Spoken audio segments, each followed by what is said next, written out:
Olá, eu sou o André Voigt e esse é o Ginecologicamente Falando, podcast do Departamento de Ginecologia e Obstetrícia da Universidade Federal de Pelotas. Aqui vamos falar de temas importantes na área da ginecologia e obstetrícia e também assuntos importantes no dia a dia da saúde da mulher. Hoje contamos com a segunda parte da conversa com o Dr. Marcelo Sklovitz sobre sangramento no final da gestação. Ele, que é formado pela Universidade Federal de Pelotas, fez residência em ginecologia e obstetrícia na UFPEL e o seu mestrado em epidemiologia também pela UFPEL. Seguindo nossa conversa então, doutor, o que seria a chamada vasa prévia? A vasa prévia é um vaso placentário, certo?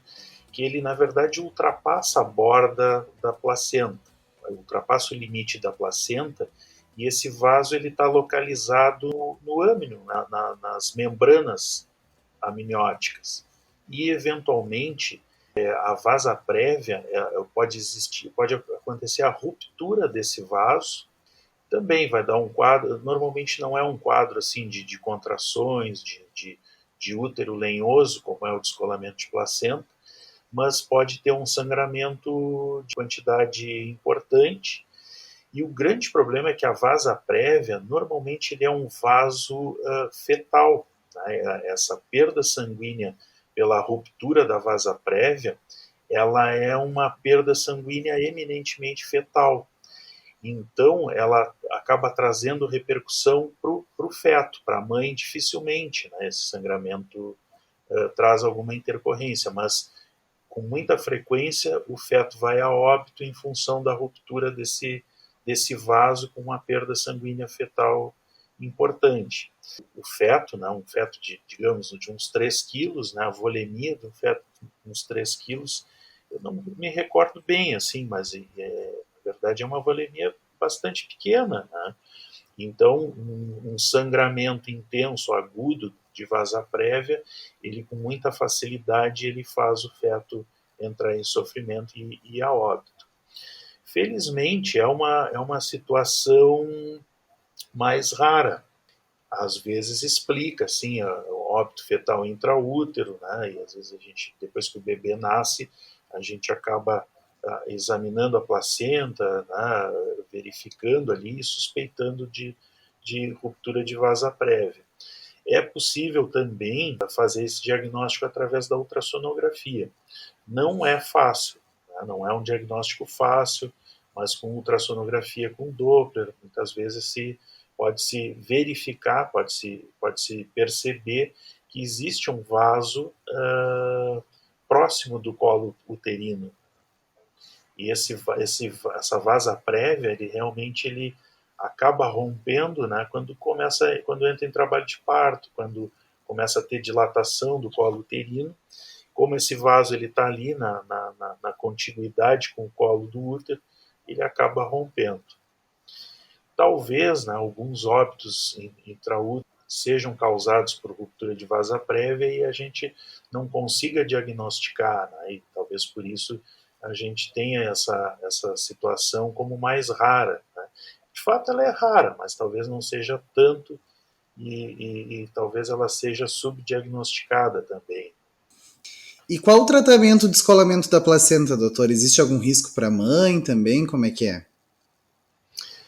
Em geral, o descolamento da placenta ele é uma emergência obstétrica que o tratamento, a solução é a interrupção imediata da gestação. Normalmente é aquelas situações que geram correria na maternidade, no serviço de emergência. A gente diagnostica, a paciente está lá com útero, né, lenhoso, contração quase contínua, perdendo sangue, eventualmente com bradicardia fetal, o feto entra em sofrimento em função disso. Então, o que a gente tem que fazer é levar essa paciente imediatamente para o bloco cirúrgico e realizar a cesariana. Existem situações, né, onde a paciente está assintomática e muitas vezes numa ultrassonografia de rotina a gente pode perceber que existe uma área pequena da placenta que está descolada. Né? Normalmente a gente vê um coágulo entre a placenta e a parede uterina, dimensão variável, né? Mas normalmente que não ultrapassa 10% da placenta, 15%, e com a paciente assintomática nessas situações, eventualmente a gente pode adotar uma conduta expectante, certo? Então a gente mantém essa paciente em repouso, a gente mantém ela internada dentro da maternidade e sob uma vigilância maior, porque existe o risco dessa placenta acabar descolando totalmente e virar uma emergência obstétrica, como eu falei na situação que ocorre com mais frequência. E existem também situações lá do início da gestação, onde nas ultrassonografias de rotina se percebe uma área de descolamento, uma área de hematoma retroplacentário, que durante o primeiro trimestre, em boa parte das vezes, acaba reabsorvendo aquele hematoma, a placenta acaba se reimplantando na parede uterina e a gestação segue adiante sem maiores percalços. Existe também como causa de um sangramento a ruptura uterina, né? E o que ela seria? A ruptura uterina seria a ruptura da parede do útero, certo? Isso durante o trabalho de parto, ela pode acontecer em qualquer momento da gestação, mas à medida que a gestação avança, o risco passa a ser maior. Então, no terceiro trimestre, realmente o risco de ruptura é maior. Em geral, o risco de ruptura está associado a cirurgias uterinas. Tá? Qual é a cirurgia uterina mais frequente? Tá? São as cesarianas. Né? Então, uma paciente que tem cesarianas prévias, né? Múltiplas cesarianas, e quanto mais cesarianas tem, maior o risco de ruptura uterina durante a gestação. O intervalo interpartal, né, quer dizer, a paciente que tem cesarianas e que tem um intervalo entre uma cesariana e outra menor do que 2 anos, essa paciente ela tem um risco maior de ruptura uterina, certo? Normalmente a histerotomia, o corte que a gente faz no útero, ele é no sentido transversal. Tá? A gente diz que a histerotomia transversal segmentar. Mas existem situações, principalmente cesariana em prematuridade extrema, que essa histerotomia ela é feita no sentido longitudinal no útero. Então, essa incisão longitudinal no útero, ela cursa com maior risco de ruptura uterina. Tá? Não confundir com a incisão que a gente faz na pele. Tá? Existem situações onde a gente incisa a pele no sentido longitudinal também, né, a chamada incisão mediana. Mas isso não tem nada, isso não predispõe à ruptura uterina. É isso que eu estou falando, eu estou salientando porque é frequente essa confusão.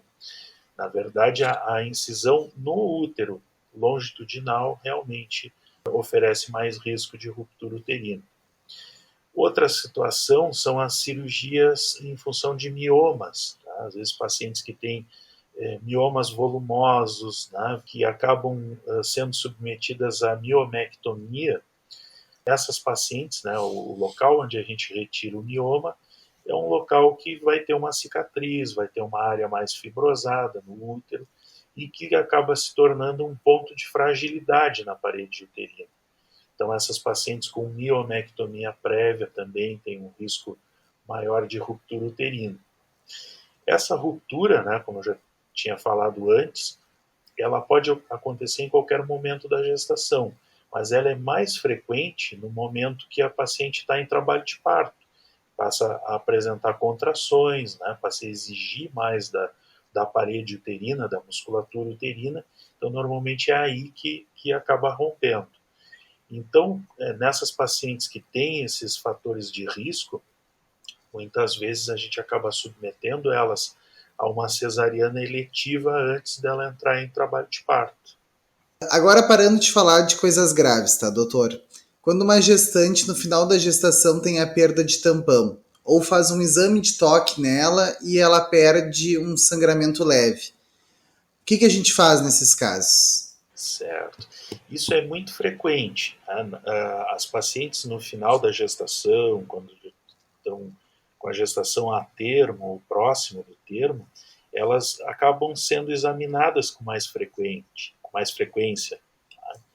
Então, o colo uterino muitas vezes já está mais amolecido, muitas vezes já tem uma certa dilatação, e a manipulação que a gente faz através do toque vaginal, às vezes acaba provocando algum pequeno sangramento, certo? É muito frequente isso. Mas, em geral, é um sangramento de pequeno volume, tá? É um sangramento residual e normalmente sem dor. Tá? Inclusive, é interessante, assim, sempre que a gente examina a gestante no final da gestação, é bom sempre que a gente dê essa orientação para ela, porque senão, com muita frequência, ela vai chegar em casa ou no outro dia ela vai ter um pequeno sangramento, né? Vai, às vezes, notar na calcinha ou quando levantar de manhã para fazer xixi vai sair alguma coisinha no papel higiênico e ela vai entrar em pânico. Né? Então é importante que a gente já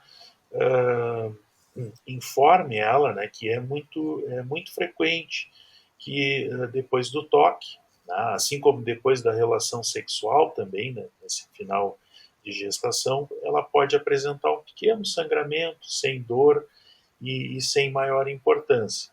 Não há necessidade dela procurar o serviço de emergência em função disso. Somente se houver um sangramento de maior volume associado à dor, né? E claro, ela tem que voltar, retornar para ser reavaliada. Tá bem. E agora pensando em internação, tá? A paciente chega no terceiro trimestre com sangramento. Quanto que a gente pensa em internação? Na verdade, sempre que a gente sempre precisa ter um diagnóstico claro e certeiro, né, do que está acontecendo. Digamos assim, uma paciente procura a emergência, procura a maternidade porque teve um sangramento. E aí a gente examina essa paciente, ela está com BCF bom, ela tem ultrassonografia que mostra que ela tem uma placenta implantada no normal, não é uma placenta baixa, ela não está com contrações, e a gente faz um exame especular e a gente percebe ali que o colo do útero, né, a bordinha ali do colo uterino, está mais friável, está sangrante, e a gente vê que sangra da parte externa ali do colo uterino, que não é um sangramento que vem lá do interior do colo, certo? Então essa é uma situação que a gente pode tranquilizar a paciente e pode liberar ela para casa, com orientações. Mas se for um sangramento ativo que vem do interior do útero, né, do interior do canal cervical, associado à contração, essa paciente, se ela não tem um ultrassom recente, né, mostrando normalidade da placentação, da vitalidade fetal, nessas situações de dúvida, né, na maioria das vezes é interessante que se observe essa paciente, sim, às vezes se interne. Pode acontecer da gente observar, manter a paciente em repouso, colocar um forro vaginal e deixa ela por algumas horas em repouso e reavalie, de repente passar ela, realizar uma ultrassonografia ali na emergência, para descartar que esteja acontecendo um descolamento de placenta, certo? Então é uma paciente que de repente depois de umas horas de observação, se a gente não tiver dúvida, né, de que está tudo bem, de que aquele sangramento não tem uma causa mais importante, a gente também pode liberar essa gestante. É comum também a paciente no final de gestação, quando já tem um pouco de dilatação cervical, tá, que elas têm um sangramentozinho misturado com muco, né, com a clara de ovo, como elas falam. Né? Então é outra situação que também a gente examina e muitas vezes libera as pacientes. Mas assim, na iminência, na dúvida, na possibilidade de uma normalidade mais complexa, ou eventualmente a paciente teve um sangramento e está hipertensa, né, melhor é internar essa paciente, manter ela sob uma vigilância maior enquanto a gente investiga, né, o que está acontecendo. E essa investigação normalmente é isso, né, através da ultrassonografia, de exames laboratoriais que eventualmente vão fazer o diagnóstico de uma pré-eclâmpsia. É basicamente isso. Tá bem então, doutor. Quase acabando. O senhor teria alguma mensagem para as gestantes que apresentam algum tipo de sangramento durante essa fase final do pré-natal? Ou também para os alunos, para os doutorandos, para os residentes? Claro. O importante, né, é essas situações de sangramento no final da gestação, muitas delas realmente são situações tranquilas, né, sem maior gravidade, mas a gente nunca deve subestimar, né, a gente sempre, se a gente tem qualquer dúvida, né, se a gente não está com segurança total para liberar essa paciente, para, né, mandar que ela volte para casa, sempre o melhor é a gente observar ou até internar, nem que a gente interne, faça todos os exames e aí 24, 48 horas depois conclua que está tudo bem, que não tem nenhum risco maior, né? E muitas vezes o sangramento já até cessou, aí a gente libera a paciente, dá alta, né? Mas na dúvida a gente nunca subestimar essas situações, principalmente naquelas gestantes de maior risco, né? Nas situações que a gente vinha falando. Paciente multípara, tabagista, hipertensa prévia, né? As diabéticas, elas têm mais pré-eclâmpsia durante a gestação e com mais frequência elas têm também hipertensão crônica. As gestantes de idade mais avançada, né? Hoje a gente vê que as mulheres estão engravidando mais tarde, então é muito comum a gente ver gestantes após os 40 anos. Então, essas pacientes que já têm mais risco, a gente tem que ter um cuidado redobrado, né? A gente tem que ter mais atenção e como eu estava dizendo, assim, a gente libera para casa quando a gente tem certeza que é uma situação tranquila, quando a gente fez ali nosso exame físico, né? Muitas vezes a ultrassonografia, viu que não é nada demais, libera, mas se existir a menor dúvida, né, a menor possibilidade de que aquilo possa se tornar um descolamento de placenta, né, uma hemorragia do terceiro trimestre, a gente deve manter essa paciente dentro do hospital sob vigilância. Então tá, o senhor teria mais alguma colocação sobre esse tema? Esse é um tema extremamente importante.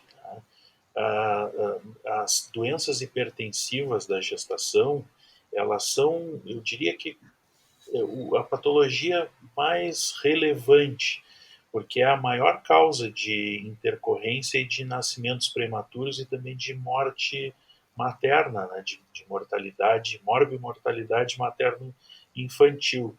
Então a gente tem que ter muita atenção com esses sangramentos, especialmente por isso, porque muitas vezes eles estão associados a essas hipertensivas, né, que realmente, se a gente não fizer um diagnóstico precoce, né, não tiver uma atuação mais precoce, né, para pelo menos prevenir o agravamento, prevenir um desfecho mais grave, né, é realmente importante que a gente tenha isso em mente, né, e esteja atento em relação ao diagnóstico dessas alterações. E pensando assim, né, a gente tem que... É ruim a gente ser assustador, né, assustar muito as pacientes, mas a gente tem que tentar ser tranquilizador, mas a gente nunca subestimar, né? Acho que, como eu falei no início ali, o sangramento no final da gestação, ele nunca é normal, né? Ele pode acontecer, pode estar tudo normal, né? Pode ser por uma causa simples, né? Uma causa tranquila, como eu estava falando do sangramento por uma ectopia, né? Do colo uterino, certo? Mas sempre é uma coisa que assusta, sempre preocupa e a gente sempre deve avaliar com bastante atenção, com bastante cuidado. Então tá, doutor. Gostaria de te agradecer pela tua participação, de dispor teu tempo para nos ajudar com a tua sabedoria. Então esse é o Ginecologicamente Falando e eu sou o André e até a próxima, pessoal. É isso aí, obrigado André, obrigado pela oportunidade e fico sempre à disposição aí se acharem que precisam da minha colaboração. Grande abraço a todos. Abraço.